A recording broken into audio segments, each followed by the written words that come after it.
Syederalun kecelakaan tunggal Selasa pagi terjadi di pinggir jalan Lambaru Banda Aceh di kawasan Jembatan Pangu. Mobil Toyota Avanza yang dikemudikan Musliadi menabrak kedai milik Muklis Amin.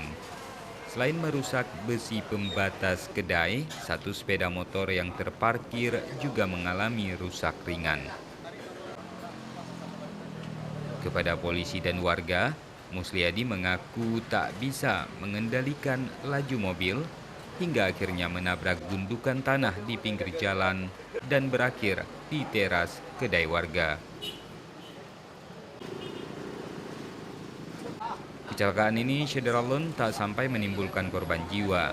Namun, Musliadi mengalami pendarahan di bagian mulutnya diduga terbentur benda keras.